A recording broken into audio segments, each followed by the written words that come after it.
Buti na lang at nakisama sa amin ng panahon. Akala namin kanina hindi nahihinto ang ulan.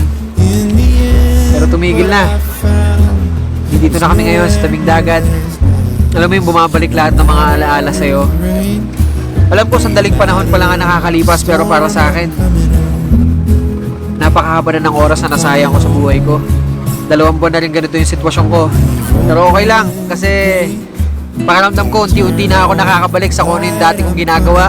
Kahit hindi pa ako nakakalakad ngayon, pero yung lakas ko unti-unti ko nang nararamdaman na nandito na ulit. Yung buhangin, yung dagat, yung hangin, sobrang namiss ko to. Sobrang namiss ko makakita ng alon. Sobrang namiss ko makakita ng ilog. Yung habang tumatakbo yung sasakyan, yung hangin pag nasa labas ka ng bintana, sobrang namiss ko yun. Lalo pa yung nakikita mo yung pamilya mo na sobrang saya.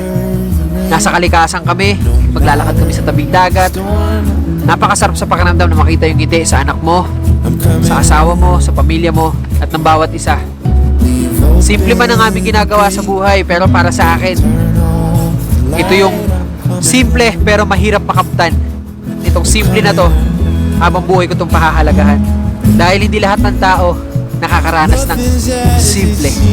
Kaya naman habang may oras pa tayo, gamitin lang natin ang gamitin. Ako nga, ganito yung sitwasyon ko ngayon, pero para sa akin, hanggat kaya ko, hanggat nakakatayo ako, hanggat pwede, gagawin ko ng gagawin ko ano yung magpapasaya sa akin. Kung isa kayo sa mga nagsistruggle sa kung ano yung gusto nyo gawin sa buhay, ano yung pangarap nyo sa buhay, gawin nyo lang yung gusto nyo. Minsan, marami tayong pangarap, pero dahil sa sobrang iniisip natin yung sasabihin ng iba, nalilimitahan tayo. Maging malaya tayo sa sarili nating kaisipan. Maging malaya tayo sa sarili nating puso. Maging malaya tayo sa sarili nating galaw. Palagi ko nga sinasabi, hanggat wala tayong tinatapakang iba, wala tayong dapat ipag-alala.